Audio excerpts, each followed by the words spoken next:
In a strategic move against the menace of black money and corruption, the government has decided to go for demonetization of old 500 and 1000 currency notes. And what will the impact of this decision on the Indian economy and people in particular? We have a very eminent guest, a political and economic analyst, Mr. Swaminathan Gurumurthy, a chartered accountant and a journalist by profession. Thank you very much, sir, for talking exclusively to DD News. First of all, your first reaction to this big decision of demonetization? See, actually, this move is long overdue, because if you look at the growth of the cash economy in proportion to the GDP, it was less than 10% till 2001.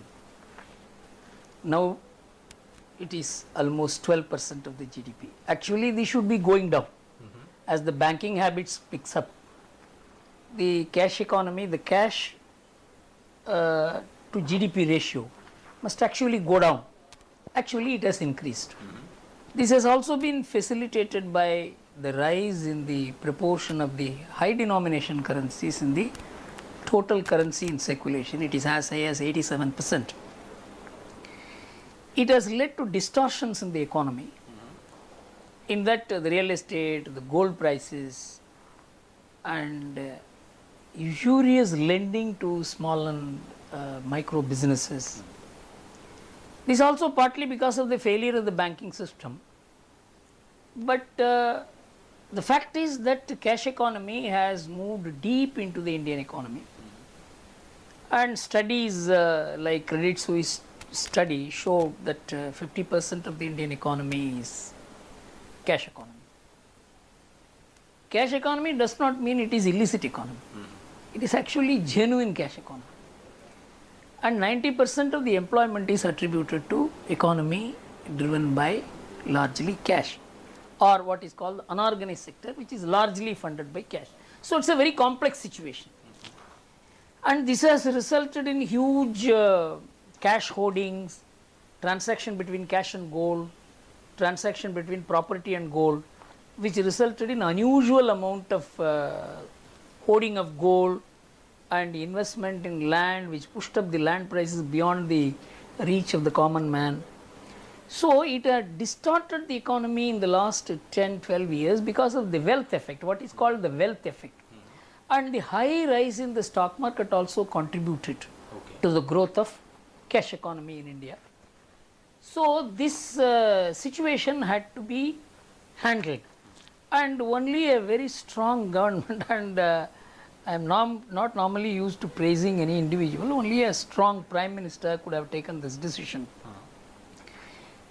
But a decision like this also has its negative consequences. I will say what are the positive effect of this.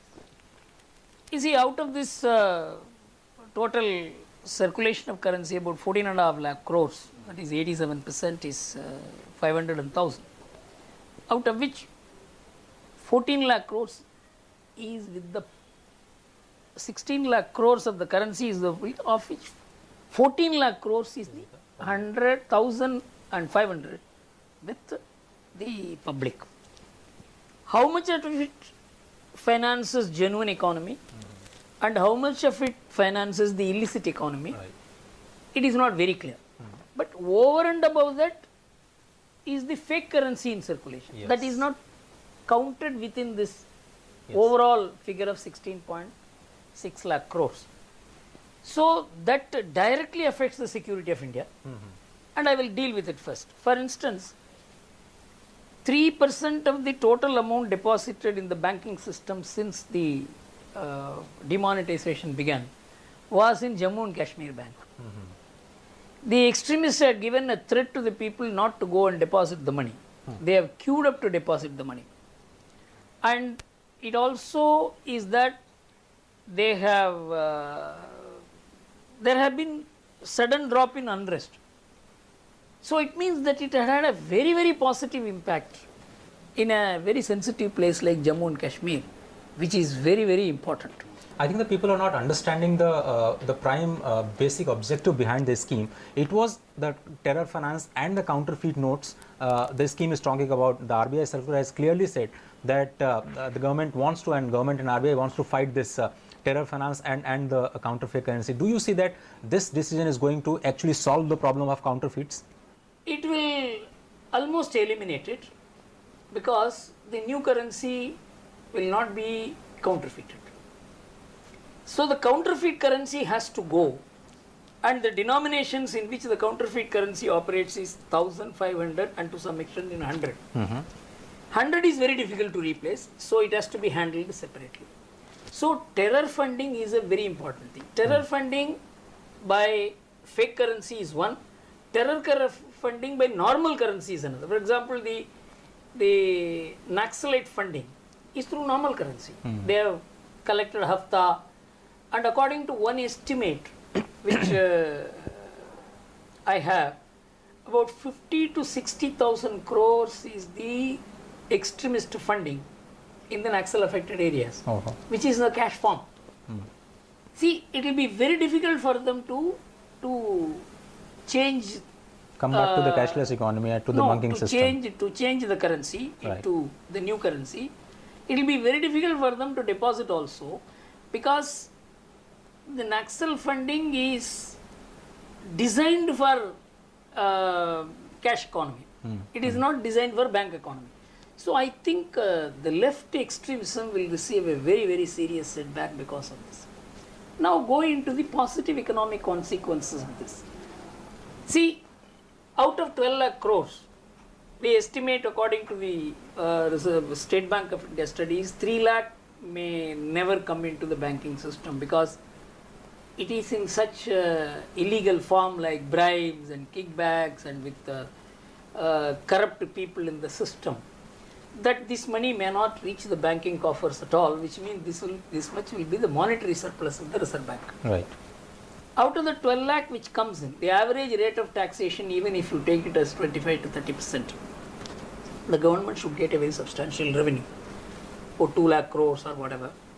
So these 2 lakh crores and 3 lakh crores put together, 5 lakh crores will be the ultimate benefit to the economy, which will have a far-reaching consequences on the Indian growth story in the coming years, which is very, very important.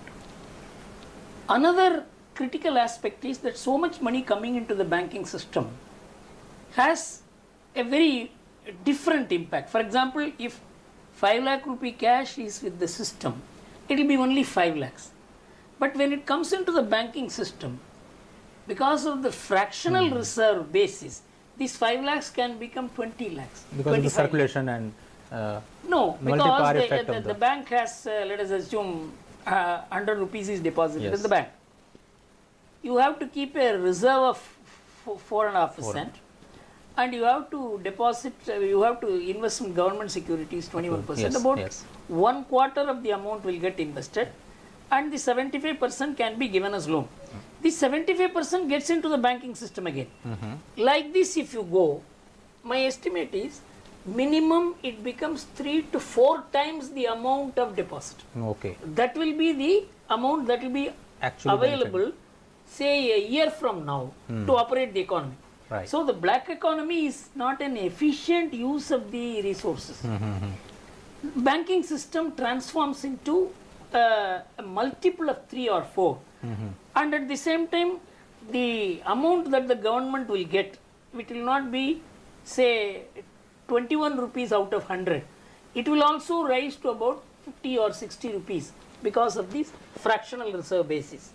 So the money creation by banks will increase the prosperity of the whole process, the more efficient use of the what is known as the printed money. The next important thing is, once this kind of deposits come into the banking system, there will be an all-round reduction in interest rates. This is very, very important, because one of the disadvantages that the Indian economy suffers from is the high rate of interest. Particularly, this impacts upon the small and medium industries which do not have access to foreign funds. Big industries have access to foreign funds. They are able to draw money at international rates. It is the small and medium industries which are destined to pay a very high rate of interest, and there will be an all-round reduction in the rate of interest of the business, which is very, very necessary for our growth. Another important thing is because of the withdrawal of the cash from the real estate economy, the land prices will moderate to the extent that I expect a drop of about 30 to 40% in land prices, particularly in urban areas, and it will impact on the rural land values also, which will increase the affordability of the housing, because most people are not able to afford houses because of the high land prices. Construction prices depend on commodity prices. Land prices are dependent on the amount of money that chases land. Commodity prices have supply and demand adjustment. Land prices do not have supply and demand adjustment. And supply is limited. And I think this will have a positive impact on the other businesses also who are getting affected. Because a very huge area of black money is blocked, it will mean growth in housing. Affordable housing will increase. Housing is a very important economic activity. Right. So this is another. Then the gold cash exchangeability is a very important source of promoting both. Now with the cash being cut, the gold economy will receive a very serious setback. And I expect the government to go for some gold reforms. But you should not fight gold like how the governments used to do in the past. You have got to have a persuasive policy approach to gold, about which I have written also, and this is not the occasion to talk about it. And generally I feel because of the hit that ostentatious and unnecessary consumption will take, because of money being available very freely, very easily, that high fly consumption will go down, and this will reduce the possibilities of inflationary pressures which the economy is witnessing. So there will be a shift in the consumption model of the people and even lifestyle of the people. So that was my precise question, sir. The argument that the people are putting from the opposition bench is that the people have been forced to go for the subsistence demand at this point in time, and that may have a subdued quarter of economy in terms of GDP growth numbers. So what is the possible impact on the GDP numbers you see from this move? According to me, the GDP numbers that you are having does not really reflect the growth of the economy, because it doesn't reflect any employment. A jobless growth is not what we need. In fact, a correction that is taking place in the sense of prices coming down and growth actually taking place in terms of quantity is what will increase the jobs. If the prices increase and the nominal GDP grows, it has no value. Yes. So my feeling is that a moderation in prices, which will increase the production and genuine demand, because of the fall in the value of the commodities or fall in the value of goods and services, including housing, that will be the genuine rise in GDP. So that's very interesting, sir. So do you see that the price reduction will give some room to the RBI to cut the lending rates in the December policy, because this is one thing which everybody is waiting for? Actually, the RBI will have to cut the interest rates only because of the high liquidity in the banking system. The high liquidity in the banking system, if the interest rates are not cut, the banks will be stuck with funds. What will they do with the funds? So, high interest rates will be applicable only when the banks are starved of funds, which was so in the last couple of years. But now that the banking system is flush with funds, according to the reports, to what extent the reports are correct, I do not know. So far, 4 lakh crores have been deposited in the last 6-7 days, 5-6 days. It means that more money is likely to come, and if the banking system receives about 7-10 lakh crores, then, as I said, in the fractional reserve model, this will generate into a deposit and advances of almost 3 to 4 times in the next couple of years, because it doesn't take place overnight. But the infusion of this kind of money into the banking system will mean immediate moderation of interest rates. In fact, how many basis points, if I can ask? I know, I am not on what the Reserve Bank will do. Yes. I am on what the market will do. So the banks will be searching for where to put the funds. Yes.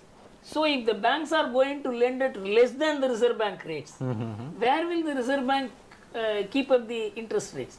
The Reserve Bank can keep up the interest rates lower than the market rate. Yes. It cannot keep it higher than the market rate. So the Reserve Bank will be under pressure to keep up the bank rate. And sir, because the budget is also around the corner, what is the impact or the possible impact on the government finance because of this? Because what will be the impact on the fiscal situation or fiscal deficit numbers of the government by this move, sir? Actually, I see the immediate benefit is going to be the tax that the government will collect on the amount that is deposited beyond 2.5 lakhs. This 2.5 lakhs rule is a very, very important soft landing rule. You know, in all Indian households, the housewives keep some money. Even the husbands do not know it. You know, if this 2.5 lakh rule is not there, then they will be forced to pay tax on the amount which they may have saved for the last 10 years. Or so. This 2.5 lakh rule is a golden rule which soft lands the whole hard process of demonetization. The next key element is, for example, a family has 10 lakhs. Right. And it has 4 members. Yes. You can deposit 2.5 lakhs in the name of each of the members. So 10 lakhs of their savings is free of tax. Now, next thing is up to 10 lakhs you will pay the normal tax, right, which is a very important. Because most of these families have saved money over a period, which is not illicit money. Right. Which they have saved over a period. They may have, here and there may have been some tax faults. But it will not be dirty money kind of thing. Dirty or illicit money. Yes. So these middle class people must have the relief. So up to 10 lakhs the normal rate of taxation, only beyond which the coercive measures will apply. Even taking this 10 lakhs as the basis for calculating tax on whatever money that comes into the banking system, the government should receive at least a quarter of the money that is put into the banking system. If it is 8 lakhs, the government will get about close to 2 lakh crores. 2 lakh crores, which will completely change the fiscal situation.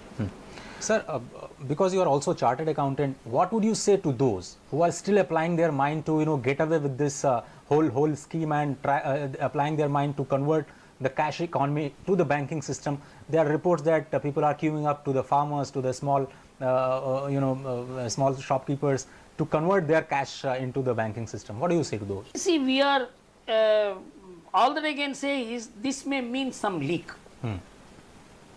You are asking me as a chartered accountant, but I do not practice income tax law because I gave up income tax law in 1983 because of the corruption that was going on in the income tax department. Because I had to maintain certain traditions, I kept out of all this. But I know what is happening in that field. So I believe that some leak will take place. It cannot be a huge hole. It cannot be a black hole. Some 5-10% loss is bound to be there in any massive scheme of this kind. Sir, what is the impact on the cash economy, as you said in the beginning, on the agriculture economy, on the small traders economy, which largely is dependent on the cash economy? What is going to happen to them, because they are actually in problem this in the initial phase? This is going to be the biggest challenge in demonetization. The cash economy is of the order of 14 lakh crores. In which the hoarded cash will be, in my estimate, about 4 lakh crores. 10 lakh crores is operating the economy, which is both illicit as well as genuine. Illicit cash economy is going to receive a huge setback in this. Okay. Because it is very difficult to operate illicit cash economy. For instance, the kind of fee that these educational institutions have been charging for capitation fee and all that. It is going to be difficult for them to charge such fee. Of course, the law is also being amended. This pressure is also there. So, generation of illicit cash will come down rapidly, and it will take a very long time to generate cash of this kind. So, I think the government will also act out to curb it. It is not that unless there is a special effort to curb illicit cash generation, it will stop. It will stop only if there are measures. On its own, it will again get generated in another 10 years. Okay. But so far as the genuine part of the cash economy is concerned, I'll talk about this economic census 2014, which says these 58 million non-farming enterprises, which provide employment to some 128 million people. It has a capital of 12 lakh crores, of which only 4% is supplied by banks. Actually, the entire Mudra scheme is intended to finance. The Mudra scheme must actually taken off. But unfortunately, Mudra law has not been passed. My view is Mudra law should be passed immediately, and this sector must be funded immediately through the non-banking finance institutions and private financiers. They should be registered with the banking system, and their advances, the receivables and their advances should be refinanced by the banking system. This Dr. Manmohan Singh did in 1993 when the commercial vehicle sector was being funded by the banking system and the non-banking financial system only for new vehicles. Right. But only the non-banking financial system was financing second and third hand vehicles, but they didn't have the money. So Manmohan Singh said some 300 crores must be given for non-banking finance companies so that they can finance even the second and third hand vehicles. That saw a huge growth in the commercial vehicle sector. The same move can be adopted for all businesses which are being funded by non-banking financial companies and private financiers. The local banks branches can register the local non-banking finance companies and the local financiers and advance monies against their receivables.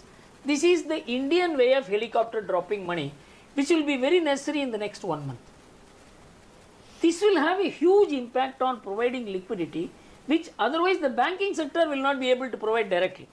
So the Prime Minister in his recent address in Goa has said that this is just one step that he has taken, and there are several schemes which is running through his mind. What is the logical step, next step in this fight against the black money? And do you see that this is actually going to solve the problem of corruption and black money in the country? You see, corruption and black money problems solving is one thing. Controlling and minimizing is another. Even Chanakya wrote in Arthashastra that there will be corruption and you have to provide for it. It's a practical mind. But you should ensure that there is no high corruption. What has happened is unbelievable amount of corruption. This has not only affected the economy, it affected the morals, it has affected politics, it has affected public life, it has affected even constitutional institutions. I don't want to mention names. So this is a huge hit on that. Corrupt have taken a huge hit now. They don't know what to do with their money. But it will be definitely for cleansing the system, and two logical steps are needed. A huge amount of Indian properties are held benign. And one of the most important sources is the part of investment into stock market. 75% in my view, 80% is benign. In the stock market? Participatory note investment. Of course, it has to be linked to how much battle you can have with the amount of foreign exchange reserves you have. But it is a very important area. Next is huge accumulation of lands by illicit operators through black money, bribery, kickbacks. Several 100,000 acres of lands have been bought in Benami names. This is another area of attack. Third is gold, which is a very complicated mechanism about which I have written. This is not the place to talk about it. Now come to the arguments from the opposition bench, which are arguing that what is the fault of a common man which has been forced to stand in the long queues to the ATMs and banks. Is it really initial phase and it will going to over very soon? You see, I am not getting into what is ruling party and what is opposition, because ruling party will be ruling party, opposition will be opposition. But the fact remains that this operation could not have been made more comfortable. There was no adequate preparation. There cannot be adequate preparation. If you prepare more, it will get leaked out. Let's assume if you have moved cash of the new denomination into ATMs. People will know why new denomination is coming into ATMs and old denomination is being taken out. The essence of this move is secrecy. And I tell you, in the Indian system, that the government has been able to keep it secret for almost 8-9 months is a miracle, for which the government should be complimented in my view. Whosoever has done it requires to be richly complimented, because our system is porous. There could not have been greater preparation. If people are standing in queue, because the announcement is sudden, and also 2 days you could not operate because of the calibration of ATMs. Yeah. Cash had to be reached to 1,25,000 centers in the first 2 days, and in the next 2 days it has to be reached to 3 lakh centers. Naxal affected areas, northeastern areas, terror areas, unsafe areas. You know, it's a massive operation. In fact, if somebody makes a statement in parliament as to how this operation was done, it will be for the good of both the parliament as well as the public as well as the ruling party and opposition. I think the ruling party is as unaware of all this as the opposition. It's a massive operation. It could not have been made more comfortable. But this discomfort is a very small price to pay. In fact, one of the things I must mention is the extraordinary amount of patience shown by the people. I have never seen such a disciplined crowd anywhere. 3 hours, 4 hours, 5 hours, 6 hours people have been standing, no protest, no slogan. It is only in the last 2 days I saw some slogans, and that too not by the people standing in the queue, but by agitators. I will congratulate the people of India for having gone through this process. I think the difficult phase is over. Now it is a question of, now you have managed the family level, banking level, regular day-to-day level operations. Now it is a question of how to infuse huge liquidity on the production side. Okay. For which only I am suggesting that you must follow the Manmohan Singh model of putting money into the production sector, which is now reached only by cash, Right. through the non-banking finance institutions. Okay, that's an interesting prescription that you are making, sir. But 2 more things I want to say. Public sector, government, BSc 500 companies should be asked to pay salaries in cash for the next 2 months. So that the pressure on ATM will come down. Okay. Even if they pay 25-30% salaries by cash, you know, cash expenses constitute about 10-20% of one-third to maximum one-half of a family's expense, depending upon at what level the family is.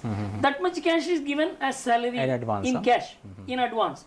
Then the pressure on the banking system will come down. This is another suggestion I thought of making. Sir, what about making our economy from cash economy to now less cash economy to another step of cashless economy?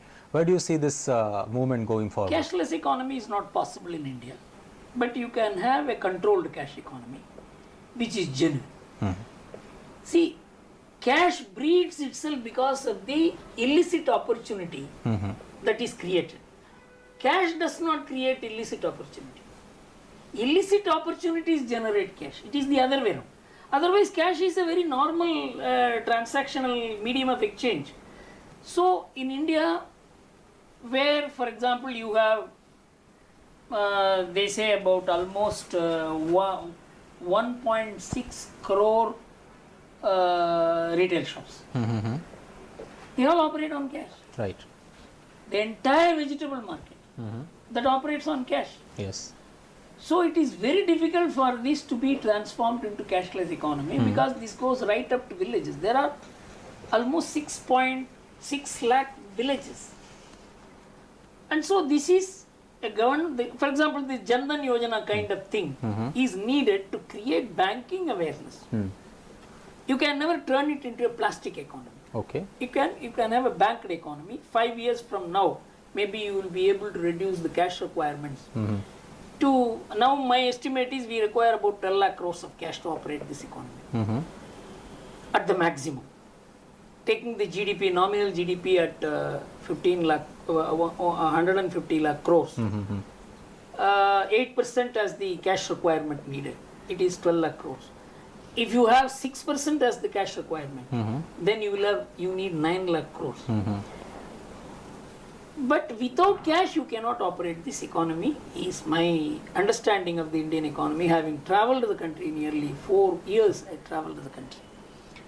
So, cashless economy is a dream. Minimum cash economy is practical. Finally, sir, how do you see this move of demonetization? To sum up, how do you define this decision, and what is the future that you are forecasting or want to forecast from here now here on? It is very much delayed. It has cost the country hugely in the last 10 years. It is inevitable.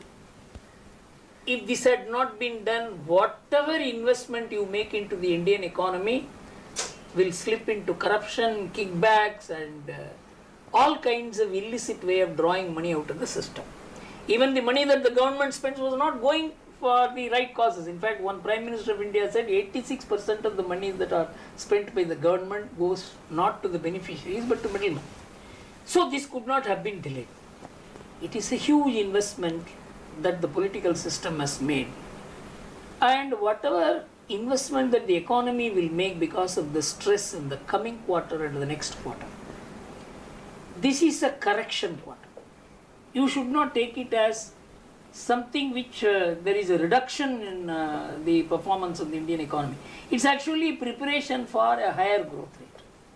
So I would not mind if there is a drop in the financial performance of the Indian economy. We are performing financially very well. For example, between 2004 and 2009, yes, the Indian economy performed at 10% growth rate. But what was the employment generated? Nothing. So I don't want a GDP growth rate which does not result in adding jobs. Jobs cannot be added when huge amount of money is pursued few commodities and gives prosperity to a significantly low section of the people. I think this investment this government has made, I am extremely happy that this is the foundation for growth for the next 10 years. Finally, sir, because you are also a political analyst, the repercussion on the political economy of this country, and do you see that the political parties from here on are going to reform? They won't reform unless they decide to reform. On its own, the reform will not take place. I think the idea of state funding of elections has to be pursued vigorously. Private funding of elections have to be stopped. There has to be an election tax at the state level, at the central level, at the municipal level. And the classification of political parties as national parties, state parties and local parties has to change. It has to be based on their capacity to operate in a particular area. And so considered, funding can take place at the state level, at the municipal level, at the national level, and central and state elections have to be aligned. It was made non-aligned only after 1971. Till then it was aligned. If these three things can happen, it can happen only by consensus. One party cannot force it upon. I tell you, then there is no way the Indian economy can underperform, because political system is one of the heavyweights on the Indian economy that has to be relieved. Mr. Gurumurthy, thank you very much for talking exclusively to DD News, and all the best for the future.